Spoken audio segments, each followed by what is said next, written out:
According to statistics, there are 108,667,043 population in the Philippines as of 2020. Almost 78.8% are Catholic, which is equivalent to 85 million people. 37% are said to hear Mass and 29% are considered religious. Ni-research ko ang information nito kasi may mga tanong ako na naglalaro sa isip ko. Bilang isang pet lover at concerned citizen tungkol sa animal welfare, it always makes me wonder why ang daming animal cruelty sa ating bansa. At sa mga animal rights violator na ito, it makes me wonder ano ang kanilang mga profiles in terms of religious beliefs, mga paniniwala at estado sa lipunan. I don't think na masasagot ang mga katanungan ko unless may gagawa ng survey at extensive study. Naniniwala ako na ang ugali ng tao at ang pinapakitang pagmamalasakit sa mga hayop tulad na lamang sa mga stray cats and dogs ay reflection lamang ng ating mga pinapaniwalaan sa buhay, kasama na dyan yung ating religion. Sa panahon natin ngayon na halos lantaran na ang ginagawang kalupitan sa mga hayop at marami ay wala nang malasakit sa kanila, it really makes me wonder, sino ba tong mga taong malupit sa hayop? Nagsisimba ba sila? May religious affiliation ba sila? At may ginagawa ba ang simbahan na turuan ang kanilang mga followers tungkol sa pag-aalaga at pagmamahal sa mga hayop? I've been saying sa mga past videos ko na sana higpitan ang batas.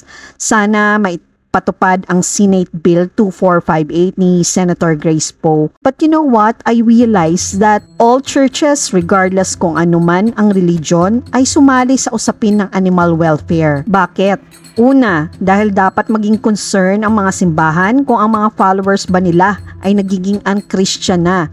At pangalawa, dahil hindi lang naman tinuturo sa Biblia na maging mabuti sa kapwa natin, it also teaches us na maging mabuti at maging maalaga sa mga animals. As cat or dog lovers and animal advocates, I think it would be a wise idea na ang mga pastors, preachers, or priests discuss about responsible pet ownership at pagkikare sa ating mga hayop. Kung hindi pa ever na ituro or napag-usapan sa simbahan nyo, maybe this is the time to reach out to your preachers para dito. Hanggang dito na lang muna guys. See you in the next video. Thank you for watching.